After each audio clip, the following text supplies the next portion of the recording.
Assalamualaikum warahmatullahi wabarakatuh. Alhamdulillah rabbil alamin wa bihi nasta'in ala umuri dunya waddin.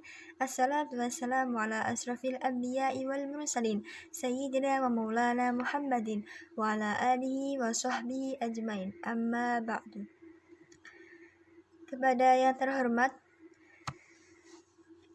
Ibu Yulia Rahmatika Aziza, MPD, selaku dosen pengampu mata kuliah Psikologi Pendidikan, dan juga teman-temanku yang dirahmati Allah Subhanahu wa Ta'ala.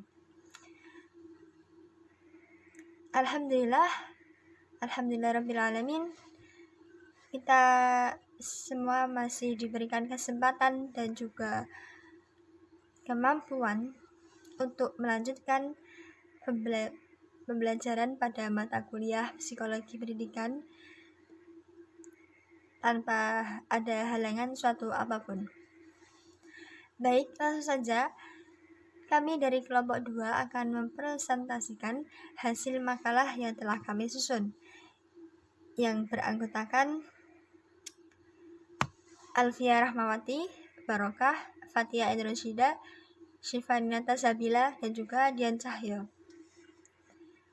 Dalam makalah kami akan membahas terkait tentang gejala afeksi atau perasaan, yang mana terdapat 5 rumusan masalah, yaitu yang pertama pengertian afeksi, yang kedua macam-macam perasaan afeksi, yang ketiga reaksi perasaan dalam tubuh, yang keempat tingkatan perasaan dalam perasaan afeksi atau afeksi, yang kelima yaitu peranan perasaan dalam proses pembelajaran. Nah, baik, langsung saja. Yang pertama kita akan membahas tentang pengertian perasaan.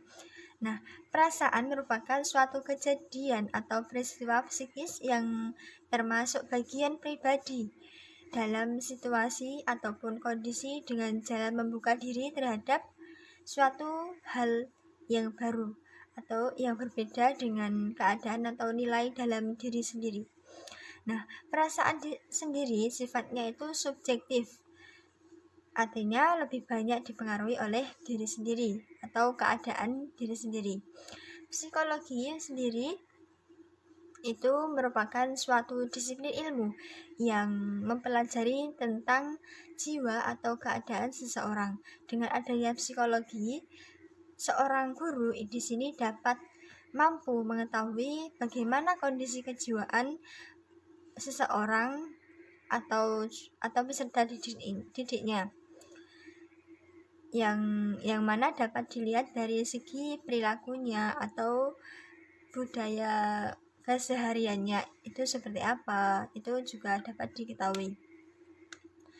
Nah, dalam proses pembelajaran sendiri, perasaan memiliki peranan yang sangat penting untuk dapat menciptakan situasi pembelajaran yang baik dan juga efektif. Perasaan itu bereaksi terhadap lingkungan atau sebagai stimulusnya emosi kekuatan jiwa. Nah, maka dari itu perlu adanya penciptaan perasaan yang baik atau suasana dan juga kondisi yang baik di dalam kelas agar perasaan mampu berinteraksi dan dengan lingkungan sehingga mendorong perasaan agar menjadi lebih positif.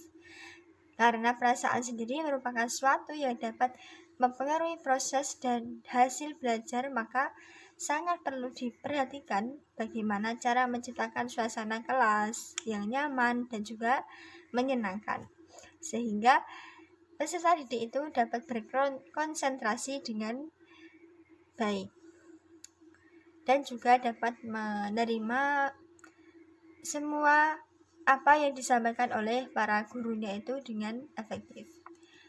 Secara ideal, kondisi fisik kelas yang layak itu mampu mencakup 3 hal, yaitu individualisasi, stimulasi, dan juga situasi alam. Nah, Individualisasi ini artinya dalam suasana kelas sebagainya mampu mendorong para peserta didik itu untuk lebih mandiri. Stimulasi yaitu mendorong peserta didik untuk bertindak atau dapat melakukan sesuatu khususnya pada tingkatan belajar untuk agar lebih giat lagi. Dan juga mau untuk bertindak secara nyata. Sedangkan situasi alami itu dimaksudkan sebagai fasilitas serta tata ruang yang dirancang untuk mampu menjadikan siswa dapat belajar dengan baik dan juga efektif. Saya Sifaina Tasabila. Di sini saya akan menjelaskan 4 macam-macam perasaan. Perasaan dapat timbul akibat aktivitas memikirkan, menghayalkan, ataupun mengamati sesuatu. Hal ini menunjukkan bahwasannya perasaan bukan hanya sekedar gejala semata, melainkan fungsi tersendiri. Adapun perasaan dibagi menjadi 2. Yang pertama yaitu perasaan jasmaniah, yang kedua perasaan rohaniah. Untuk yang pertama, kita akan membahas tentang perasaan jasmaniah. Nah, perasaan jasmaniah di sini terdiri dari 2, yaitu perasaan indriyah dan yang kedua perasaan vital. Perasaan indriyah merupakan perasaan seseorang yang timbul akibat adanya aktivitas perangsangan panca indera. Misalnya, manusia dapat merasakan rasa manis, rasa asam, rasa pedas, ataupun yang lain. Yang kedua, yaitu perasaan vital. Perasaan vital di sini berhubungan dengan keadaan jasmani dari seorang manusia. Misalnya, manusia merasakan rasa segar, ataupun manusia merasakan rasa letih karena seharian bekerja ataupun mengerjakan tugas. Selanjutnya yaitu perasaan-perasaan rohaniah. Perasaan-perasaan rohaniah di sini dibagi menjadi 6 macam. Yang pertama, perasaan intelektual. Perasaan intelektual berkaitan dengan kemampuan intelek yang dimiliki oleh seseorang dalam menyelesaikan permasalahan. Misalnya, seseorang merasa bahagia ketika dia berhasil dalam melaksanakan ujian dengan usaha yang maksimal. Yang kedua, perasaan kesusilaan atau perasaan etis. Perasaan kesusilaan di sini berkaitan dengan pelaksanaan norma positif dan norma negatif. Misalnya, seseorang akan merasa bahagia ketika dia melakukan sesuatu yang baik, dan dia juga bisa merasakan kesedihan atau merasa menyesal saat melakukan sesuatu yang dianggap tidak baik. Yang ketiga, yaitu perasaan keindahan. Perasaan keindahan di sini timbul karena perasaan seseorang ketika mengamati sesuatu yang indah dan sesuatu yang tidak indah. Yang keempat, yaitu perasaan sosial. Perasaan sosial di sini berhubungan dengan rasa sosial yang dimiliki oleh seseorang dalam kehidupan bermasyarakat. Misalnya, adanya kegiatan tolong-menolong, rasa setia kawan, dan lain sebagainya. Yang kelima, yaitu perasaan harga diri. Perasaan harga diri di sini dibedakan menjadi 2, yaitu perasaan harga diri positif dan perasaan harga diri negatif. Perasaan harga diri positif dalam diri seseorang didapatkan ketika dia berhasil mendapatkan pujian dari orang lain karena telah melakukan usaha yang baik atau mendapatkan prestasi. Sebaliknya, seseorang juga akan merasakan perasaan yang sedih ketika dia mendapatkan hukuman karena telah melakukan sesuatu yang buruk.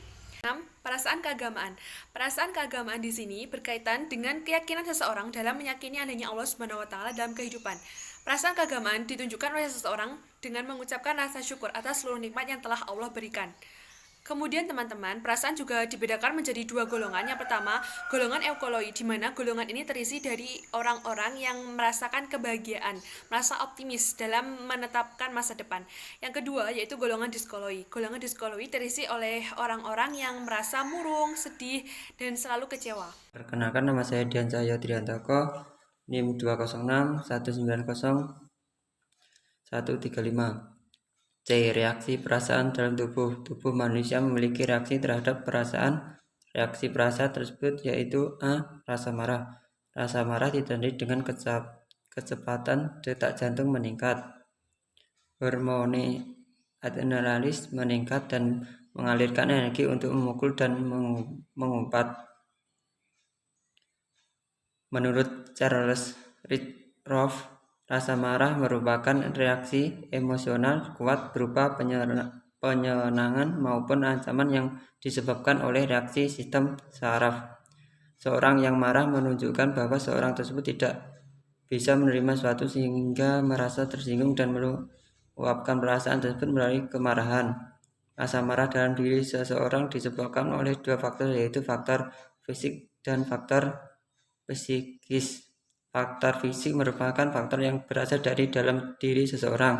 Faktor fisik yang menyebabkan seseorang meluapkan kemarahannya yaitu yang lelah yang berlebihan, adanya zat tertentu yang menyebabkan marah seperti otak kekurangan zat asam sehingga cenderung membuat seseorang marah, dan hormon tubuh seperti perasaan marah perempuan saat mengalami PMS.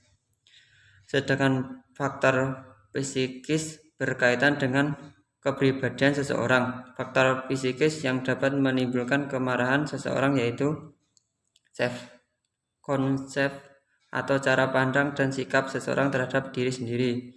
B. Rasa takut. Rasa takut ditandai dengan rasa tubuh membeku, reaksi waspada, wajah pucat, dan darah terasa mengalir ke otak rangka besar. Misal kaki untuk dapat lari atau mata terasa awas ketika mengawali sesuatu. Rasa takut merupakan emosi kuat dan tidak menyenangkan yang disebabkan oleh kesadaran dan antisipasi berlebihan seseorang terhadap sesuatu yang tidak beralasan. Rasa takut yang berlebihan dapat membuat seseorang mengalami fobia terhadap sesuatu yang ditakutinya. Namun rasa takut dalam diri seseorang bisa dicegah dengan menetapkan solusi yang efektif seperti kemauan seseorang untuk mengenali sesuatu yang ditakuti seseorang mendalam dan mencoba lebih realis saat terhadap dengan sesuatu yang ditakutinya.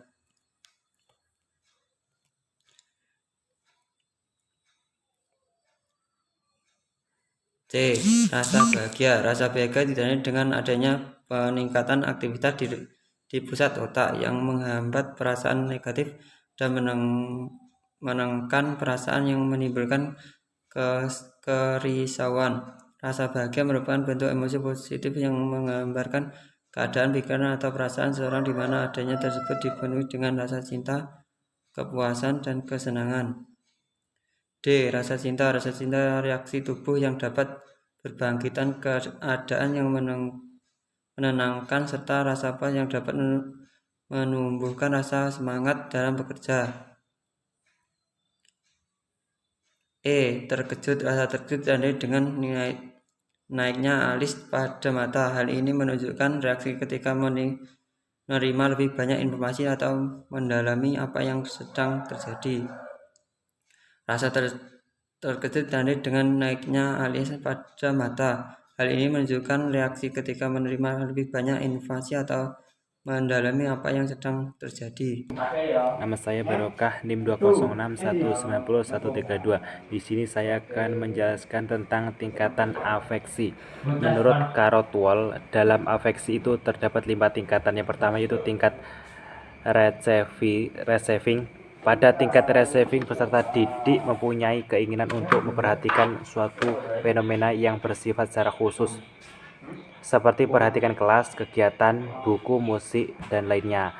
Tugas seorang pendidik itu mengarahkan perhatian peserta didik pada fenomena yang menjadi objek pembelajaran. Contohnya yaitu peserta didik mengarahkan peserta didik untuk selalu suka dengan baca buku. Yang selanjutnya itu tingkat reporting. Reporting merupakan partisipasi aktif peserta didik. Pada tingkat ini, peserta didik tidak hanya memperhatikan fenomena khusus saja, akan tetapi peserta didik juga bereaksi. Hasil pembelajaran pada tingkatan ini lebih cenderung menekankan pada pemerolehan respon, berkeinginan memberi respon, atau kepuasan dalam memberi respon. Tingkat yang tinggi pada bagian ini adalah minat, yaitu semua hal yang menekankan pada pencarian hasil dan kesenangan pada aktivitas khusus. Misalnya suka baca buku, suka bertanya, suka membantu teman, suka dengan kebersihan atau kerapian, dan sebagainya. Yang selanjutnya yaitu tingkat valuing. Tingkat valuing termasuk kegiatan dalam penentuan nilai, keyakinan, dan sikap yang menunjukkan derajat internalisasi, dan komitmen. Derajat rentangannya mulai dari menerima suatu nilai, misalnya keinginan untuk meningkatkan keterampilan, sampai pada tingkat komitmen. Valuing atau penilaian berbasis pada internalisasi dari seperangkat nilai yang spesifik. Hasil belajar pada tingkat ini berhubungan dengan perilaku yang berkonsisten dan stabil atau nilai dikenal secara jelas. Yang selanjutnya yaitu tingkat organization. Pada tingkat organization, antara nilai satu dengan nilai yang lain itu dikaitkan. Konflik antar nilai diselesaikan dan mulai membangun sistem nilai internal secara konsisten.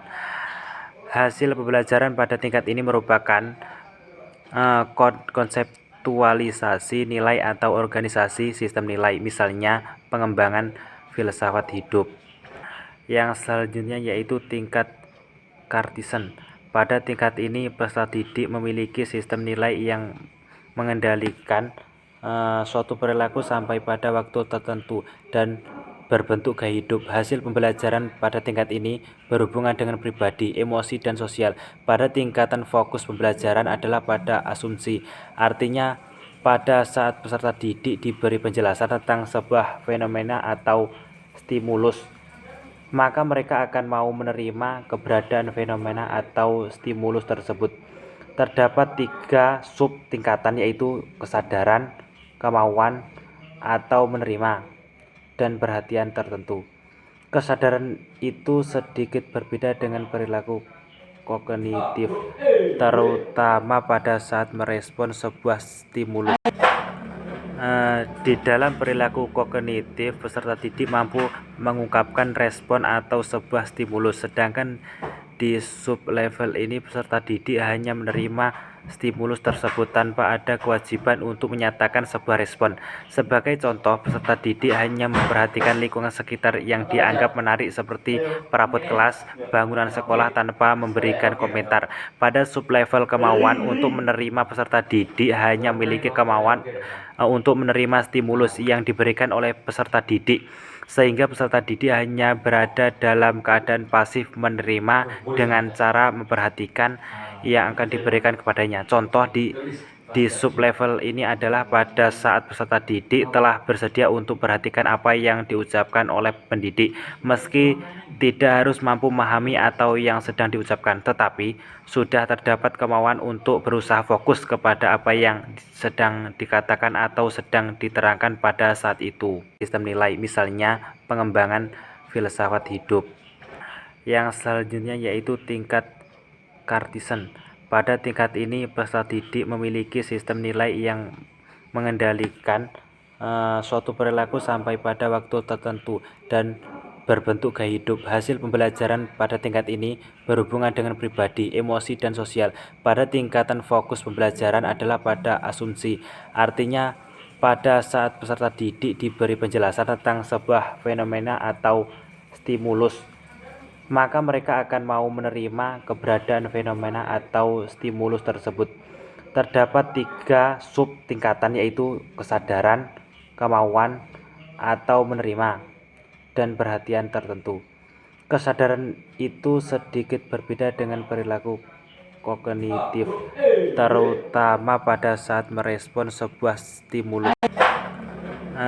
Di dalam perilaku kognitif, peserta didik mampu mengungkapkan respon atau sebuah stimulus, sedangkan di sub-level ini peserta didik hanya menerima stimulus tersebut tanpa ada kewajiban untuk menyatakan sebuah respon.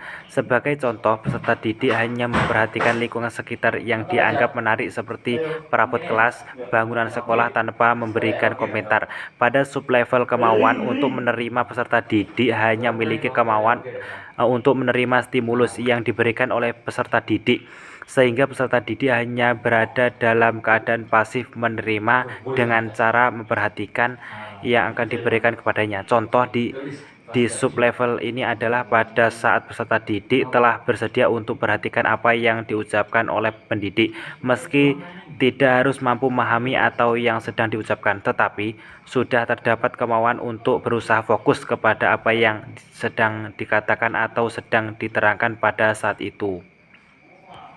Selanjutnya Selanjutnya, saya akan membahas mengenai peranan perasaan dalam proses pembelajaran. Psikologi pendidikan sebagai ilmu yang meneliti masalah jiwa dan aktivitas psikologis seorang dalam kaitannya dengan pendidikan sebagai interaksi. Psikologi sendiri adalah suatu ilmu yang cukup penting. Dengan adanya psikologi, guru mampu memahami keadaan mental atau perasaan peserta didiknya, sehingga guru mampu mencari solusi atas masalah tersebut. Perasaan adalah suatu pernyataan jiwa yang bersifat subjektif untuk merasa senang atau tidak senang. Perasaan adalah suatu keadaan dalam kesadaran manusia yang karena pengaruh pengetahuan dinilai sebagai keadaan positif maupun negatif. Perasaan sendiri memiliki peranan dalam proses pembelajaran. Jika seorang siswa mengikuti proses pembelajaran dengan perasaan yang positif atau perasaan yang negatif, maka akan dapat mempengaruhi proses pembelajarannya. Perasaan di sini juga dapat dikatakan mampu mempengaruhi hasil pembelajaran. Maka dalam hal ini, sebagai seorang guru harus memiliki rasa peduli, empati, dan penuh belas kasih sayang dalam proses pembelajaran.